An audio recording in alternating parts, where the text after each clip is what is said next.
She was the face of feisty, no-nonsense resilience, the matriarch who made America roar with laughter on the Beverly Hillbillies. Yet behind the iconic portrayal of Granny, Irene Ryan navigated a reality dramatically different from the Ozark Hills and California mansions. Her journey was a tapestry woven through the rough and tumble stages of vaudeville, the golden age of radio, the hallowed boards of Broadway, and the burgeoning world of television. This wasn't merely Granny. This was a consummate professional, a seasoned artist whose life brimmed with experiences that shaped her iconic persona. But what unfolded when the Klieg lights dimmed and the cameras ceased their whirring? From the complexities of her personal life and the fruits of her financial acumen to the lingering enigma of an abandoned house bearing her name, Ryan's later years unfurled with unexpected poignancy, eventually leading to a heartbreaking turn. Dear viewers, before continuing this video, we kindly ask you to like and subscribe to our channel. Also, if you want to receive notifications about new video releases, please hit the bell icon. Thank you for your understanding. Just as a new, exciting chapter of her career was blossoming, tragedy intervened with devastating swiftness. Prepare to delve into the compelling, often overlooked narrative of Irene Ryan, her ascent to stardom, the circumstances of her final days, and the enduring legacy she unknowingly crafted. Born Irene Noblet on a crisp October day, the 17th of 1902, in El Paso, Texas, her initial brush with the intoxicating allure of show business arrived when she was merely a girl of 11. It was on the stage of San Francisco's Valencia Theater, amidst the hopefuls of an amateur contest, that she first stepped into the spotlight. With a rendition of Pretty Baby, she not only captured the audience, but also walked away with a $3 prize, a small sum that nonetheless ignited a lifelong passion. The spark was undeniable. Young Irene was destined for a life of performance. However, the official launch of her career would simmer for a few more years. At the tender age of 14, driven by an unyielding determination to carve her niche in the entertainment industry, she secured a position with a California stock company. This early step required a degree of youthful audacity, as she famously embellished her age, cleverly sidestepping the state's child labor laws that would have otherwise barred her from working. Formal schooling, it seemed, could not compete with the magnetic pull of the stage. She completed just 2 years of high school before dedicating herself entirely to her theatrical aspirations. The subsequent 4 years were a period of intense immersion, a practical apprenticeship where she meticulously honed her craft in the demanding environment of stock theater. It was from this crucible of experience that she emerged, ready to make her mark. Irene soon discovered her natural habitat within the vibrant worlds of musical comedy and variety shows, her talents carrying her across the diverse landscapes of California. During these formative travels, fate intervened in the form of Tim Ryan, a fellow vaudeville performer. Their connection was instantaneous, a synergy that quickly translated into a dynamic partnership, both on the stage and in life. Their professional and personal lives intertwined, culminating in their marriage in 1922. For 2 decades, they were a unit, navigating the unpredictable currents of the entertainment world, not just as husband and wife, but as an inseparable professional duo, a collaboration that brought considerable success to them both. Having etched their names into the annals of vaudeville, Irene and Tim Ryan adeptly transitioned their shared success to the burgeoning medium of radio. It was here they launched Tim and Irene, their very own program, which swiftly captured the ears of the nation. Central to their appeal was their Dumb Dora act, a comedic routine that hinged on a scatterbrained yet endearingly lovable female character, portrayed with comic genius by Irene. This act became a national sensation, a testament to their comedic timing and relatable humor. Their escalating popularity opened doors to appearances on some of the era's most significant broadcasts, including the prestigious Rudy Vallee Show and the immensely popular Bob Hope Show. As Irene's comedic prowess flourished on the airwaves, she simultaneously began to make her presence felt on the silver screen. Alongside Tim, she starred in a succession of comedy shorts, sharing the screen in 11 films. Among their notable cinematic ventures were titles like The Wacky Family, 1936, the whimsically named Hamlet and Eggs, 1937, and Will You Stop, 1937. Their on-screen rapport was a natural extension of their real-life partnership, a chemistry that audiences readily embraced. However, despite the triumphs of their joint professional endeavors, their marital journey reached its conclusion in 1943. After 20 years together, Irene and Tim divorced. Yet, this personal parting did not entirely dismantle their working association. They displayed a remarkable professionalism by continuing to collaborate on film projects, even after their marriage had ended. As the shadow of World War II loomed large across the globe, the legendary comedian Bob Hope committed himself wholeheartedly to the cause of entertaining American troops deployed far from home. Irene, having previously collaborated with him on The Bob Hope Show, felt an equally strong pull to contribute her talents. She eagerly joined Hope's USO tours, embarking on journeys that spanned the world. Her mission was one of morale and mirth, performing for soldiers on the front lines, visiting the wounded in veterans' hospitals, and bringing precious moments of laughter to those engulfed in the grim realities of conflict. Her dedication did not wane with the war's end. She continued her unwavering support for the troops during the critical period of the 1948 Berlin airlift, once again using her performances to lift spirits in challenging times. Bob Hope, who possessed a profound understanding of comedy's vital role in periods of darkness, once eloquently reflected on the significance of their mission. "Believe me when I say that laughter up at the front lines is a very precious thing," he shared. "Precious to those grand guys who are giving and taking the awful business that goes on there. There's a lump the size of Grant's tomb in your throat when they come up to you and shake your hand and mumble thanks. Imagine those guys thanking me.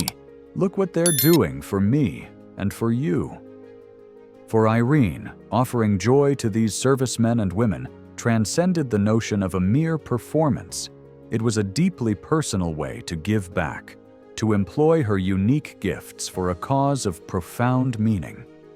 Throughout the 1950s, Irene Ryan diligently continued to build upon her already substantial career, securing roles in a variety of television series. While she was a respected and working actress, nothing in her extensive resume could have foreshadowed the career-altering opportunity that lay in wait for her as the 1960s dawned. When the groundbreaking sitcom The Beverly Hillbillies was in its nascent stages of development, Ryan had her sights firmly set on the role of Granny Daisy Moses. This character, a fiercely independent and hilariously cantankerous matriarch, was envisioned as the very soul of the Clampett family. Yet, despite her decades of experience and versatile talent, securing the part was far from a certainty. Paul Henning, the visionary creator of the show, initially relied on his casting agent to unearth the perfect Granny. Astonishingly, Ryan was not their immediate choice. The agent harbored doubts, feeling she wasn't quite the right fit for the character, an assessment that Irene, with her characteristic tenacity, was not prepared to accept. Unwilling to be sidelined, Ryan took direct action. She personally telephoned Paul Henning, making an audacious and compelling case for herself. "Look, Paul, do I have to go home and get my gray wig and shawl to convince you?" she reportedly challenged, her voice ringing with conviction. According to the El Paso Times, she pressed further.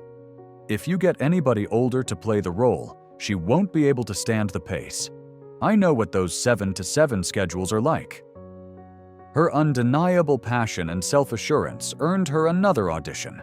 Henning, however, later shared a slightly nuanced version of these events. Speaking to MeTV Elegiendas, he explained that Ryan had serendipitously stopped by his office one afternoon. Seizing the moment, he posed a direct question. Did she believe she could authentically portray a hillbilly? Without a moment's hesitation, Irene launched into an anecdote so vivid and convincing that it dispelled any lingering doubts. "Are you kidding?" she exclaimed. "I was in a stock company, and we played a theater in Arkansas. We kept waiting for the curtain to go up backstage, and finally, when it didn't, we went to the manager and asked why he hadn't let the people in. He said, if he let them in before the curtain went up, they'd whittle away the seats. So yeah, I know hillbillies." That was all the persuasion Henning required. Irene Ryan possessed not only the requisite experience, but also the perfect blend of indomitable grit and inherent humor, essential to breathe life into Granny Moses. Paul Henning vividly recalled the decisive moment during screen tests when Irene Ryan's audition unequivocally settled the question of who should embody Granny. "Bea Benaderet was there to try out for the role of Granny," Henning explained. "And as soon as Irene Ryan read the part, Bea came over to me and said, 'There's Granny.' She was just wonderful." With that resounding endorsement, Irene Ryan clinched the role that would irrevocably define her career, Granny Daisy Moses, on the Beverly Hillbillies. Premiering in 1962, the sitcom rapidly transcended mere television programming to become a bona fide cultural phenomenon. The show ingeniously chronicled the adventures of Jed Clampett, portrayed by Buddy Ebsen, a humble countryman whose life is instantaneously transformed when he discovers oil on his modest property. Rather than indulging in his newfound riches in his familiar rustic environment, Jed, in a stroke of comedic brilliance, relocates his entire family to the opulent enclave of Beverly Hills. This move set the stage for an unending series of hilarious clashes between their down-to-earth, old-fashioned country sensibilities and the sophisticated, often bewildering, norms of high society. Joining Ebsen in this comedic ensemble were Max Baer Jr., who played the endearingly dim-witted Jethro Bodine, Donna Douglas as the sweet-natured and captivating Ellie Mae Clampett, and, of course, Irene Ryan, stealing scenes as Granny, the indomitable, sharp-tongued matriarch who ruled the Clampett roost with an iron will and a homespun remedy for every ailment. Audiences were immediately smitten. Within a mere 3 weeks of its debut, the Beverly Hillbillies catapulted to the coveted #1 spot in television ratings, establishing a record for the swiftest ascent to the top in television history. According to IMDb, its popularity was so immense that it even eclipsed Bob Hope's legendary show in audience surveys, a feat no other program at the time had managed to achieve. Behind the scenes, the producers skillfully maintained a veil of secrecy around certain aspects of the show, ensuring that the on-screen magic remained untarnished for its devoted viewers. Decades later, the Beverly Hillbillies endures as a cherished classic, its reruns continuing to entertain new generations. Even after securing this career-defining role and basking in the glow of unprecedented success, Irene Ryan never allowed herself the luxury of complacency. Despite the Beverly Hillbillies reigning as one of television's most colossal hits, a persistent underlying fear that her job could vanish at any given moment shadowed her. In a candid 1965 interview with the Star-Gazette, she confessed, "I'm the first one on the set for every scene. All my life I've been on time. I was always scared I would be fired, and you know something? I'm still scared." This apprehension was not without basis. Ryan's entire professional life had been a testament to her resilience and adaptability, a constant hustle that saw her touring relentlessly in vaudeville, mastering the nuances of radio performance and seamlessly transitioning into the worlds of television and film as opportunities presented themselves. The landscape of show business was notoriously fickle, and she had absorbed its harsh lessons early on, understanding implicitly that stability was a fleeting commodity never to be taken for granted. Even at the zenith of her fame, With Granny Clampett a household name, she remained ever vigilant, perpetually braced for the possibility that the entire edifice of her success could crumble in an instant. One of the most astonishing aspects of Irene Ryan's portrayal of Granny Daisy Moses was the remarkable age difference between the actress and the character she so convincingly embodied. When the Beverly Hillbillies first graced television screens in 1962, Ryan was a vibrant 59 years old, a stark contrast to the ancient, crotchety matriarch she played. Granny, who often regaled her family with tales seemingly stretching back to the Civil War and other 19th century events, was scripted and perceived to be well into her 80s. Given her role as Jed Clampett's mother-in-law, and Jed himself was portrayed as a man of mature years, Granny was consistently depicted as a tough-as-rawhide old woman, deeply entrenched in her twilight years, even when the beloved series concluded its successful run in 1971. Irene Ryan was still shy of her 70th birthday, meaning she was, in reality, decades younger than the character's implied age. To convincingly bridge this significant age gap, the show's makeup department performed near miraculous feats on a daily basis. Each filming day, Ryan underwent an extensive transformation that involved the meticulous application of heavy makeup to artificially age her features. The skilled artists employed a sophisticated combination of techniques, skillfully painting on wrinkles, creating shadows to suggest sagging skin, and using contouring to add depth and exaggerate lines, all contributing to an illusion of advanced age. Her iconic silver-gray wig, coupled with Granny's signature frumpy, old-fashioned attire, further cemented the image of the elderly mountain woman. The aging process utilized on The Beverly Hillbillies was so masterfully executed that contemporary audiences were largely oblivious to the fact that Ryan was not genuinely an elderly woman. The pioneering techniques applied to her became influential, later serving as a standard approach for aging actors in television and film, with similar methods visible in subsequent shows like The Golden Girls. On the lower-resolution television screens prevalent in the 1960s and 1970s, this transformation appeared utterly seamless. It was only with the advent of high-definition technology, many decades later, that some of the more subtle makeup artistry became discernible. Nevertheless, Ryan's performance was so compelling, so thoroughly inhabited, that even today, viewers rarely pause to question the authenticity of her on-screen age. Irene Ryan impeccably portrayed Granny for every single one of the 274 episodes of The Beverly Hillbillies that aired. The show concluded in 1971 after 9 triumphant seasons, during which it garnered numerous award nominations and wins. Irene herself was not overlooked for her stellar contribution. She received Emmy nominations in both 1963 and 1964 for outstanding continued performance by an actress in a series.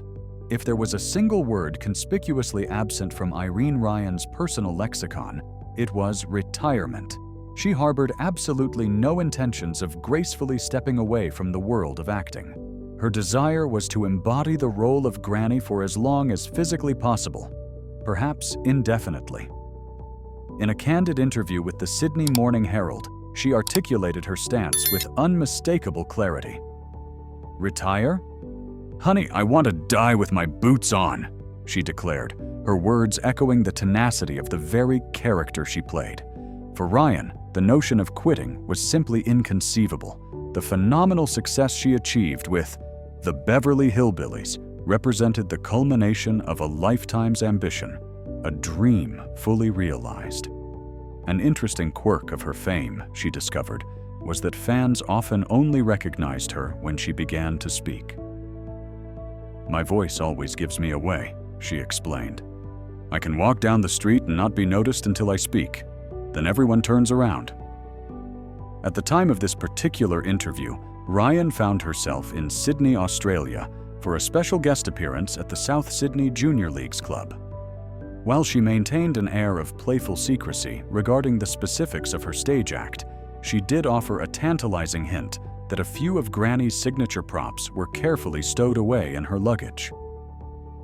Transitioning Granny from the intimate confines of the television screen to the immediacy of a live stage was a prospect Ryan embraced with enthusiasm, well aware that audiences simply couldn't get enough of the character in a live setting. "People love Granny done on stage. I did her in Las Vegas, and she went down like a bomb," she shared, underscoring the character's immense and enduring popularity beyond television. Despite this profound and iconic association with Granny Moses, Irene Ryan, the individual, was markedly different from the often abrasive, tough-love matriarch she so memorably portrayed. Off-screen, she was known for her warmth, her kindness, and a professional history that spanned over 5 decades, gracing nearly every conceivable platform within the entertainment industry. There was, however, one particular type of show she had consciously avoided.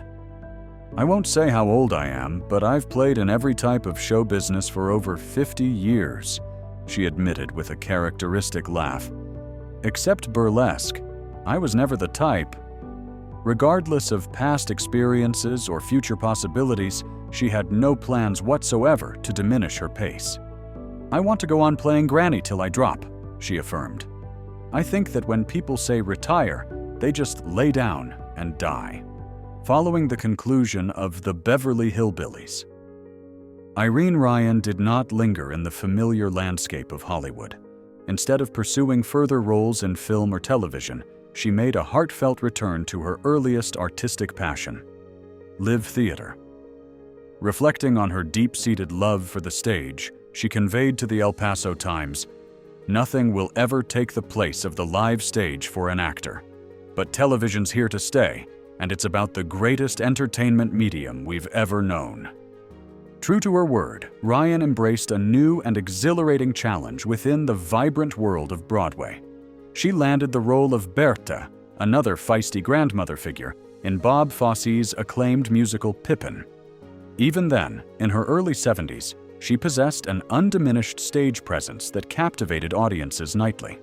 Her remarkable performance earned her a prestigious Tony Award nomination in 1973 for Best Featured Actress in a Musical, a significant accolade that stood alongside her 2 previous Emmy nominations for her unforgettable portrayal of Granny.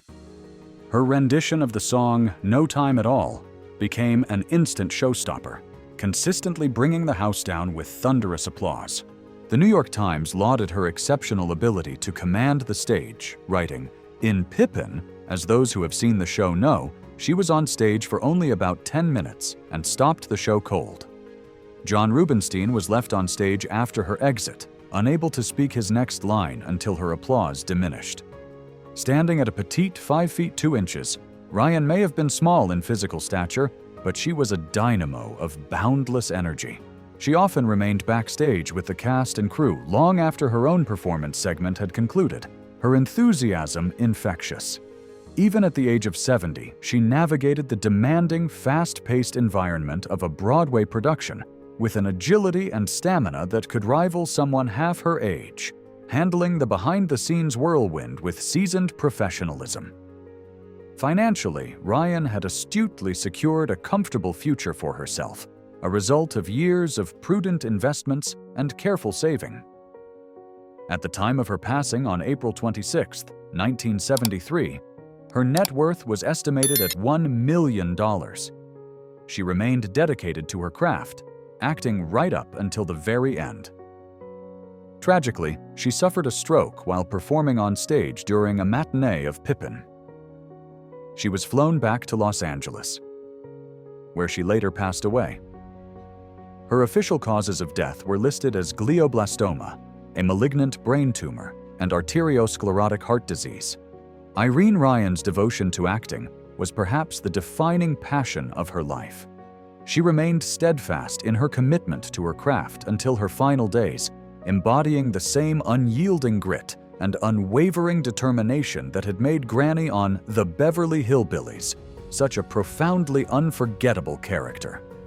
Irene Ryan's dedication extended far beyond the footlights and camera lenses. She was also profoundly committed to nurturing future talent and giving back to the community that had supported her. With this philanthropic vision, she established the Irene Ryan Foundation, its primary mission being to support and encourage aspiring young actors.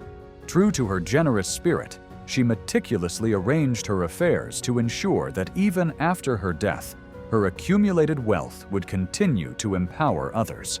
According to a report by the Press of Atlantic City, Ryan bequeathed her entire fortune, amounting to more than $1 million, to a fund specifically designated for student scholarships.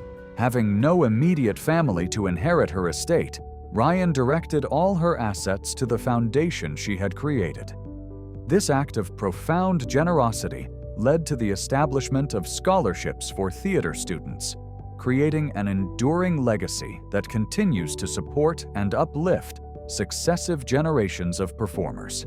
In her final days, while gracing the Broadway stage in Pippin, she was making a remarkable debut at the age of 70 in the role of Berthe, a character described as a regal yet spirited medieval grandmother.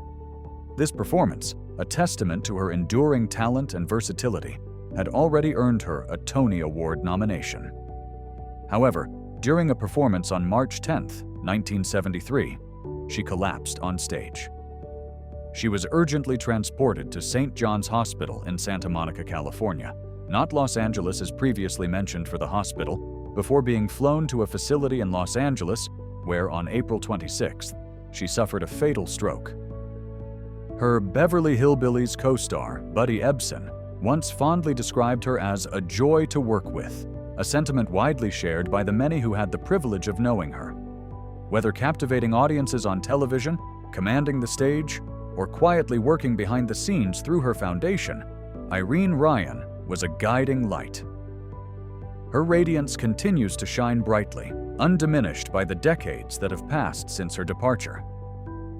Her legacy lives on vividly through the uproarious laughter she brought to countless millions, and, just as importantly, through the invaluable opportunities she created for young actors aspiring to follow in her footsteps.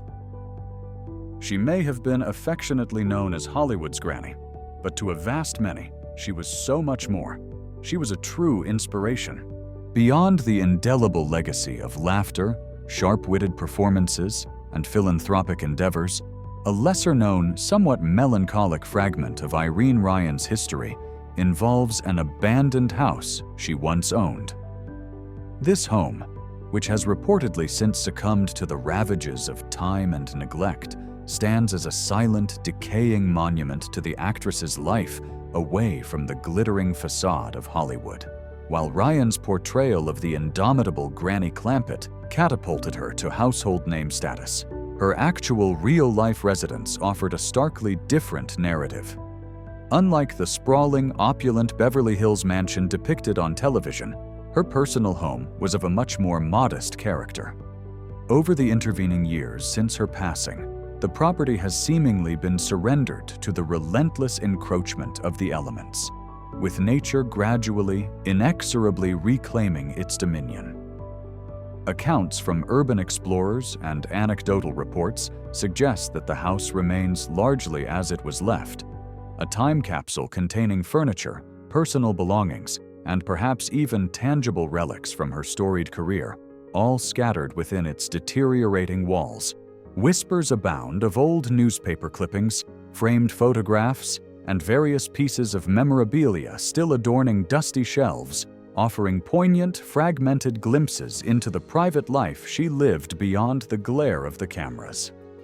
Irene Ryan, who departed from this world in 1973, left behind a considerable fortune, which, as is well documented, she magnanimously dedicated to assisting aspiring actors through the Irene Ryan Foundation. Yet her former home, once undoubtedly filled with the vibrancy of her life and career, now stands as a forgotten, derelict relic from Hollywood's golden era. Despite the current state of this tangible piece of her past, devoted fans of the Beverly Hillbillies and admirers of her broader career continue to hold Irene Ryan's memory in high esteem, cherishing her not solely for Granny's unforgettable and hilarious antics, but also for her demonstrable real-life generosity and unwavering dedication to the art of acting. While her earthly home may indeed be abandoned, her legacy, built on talent, perseverance, and kindness, remains as robust and resonant as ever. As this video wraps up, we'd like to remind you to like and subscribe to our channel. Your support is vital for our channel's growth and helps us keep creating content. To be notified about new videos, remember to hit that bell icon. Thanks for watching, and we'll see you in the next one.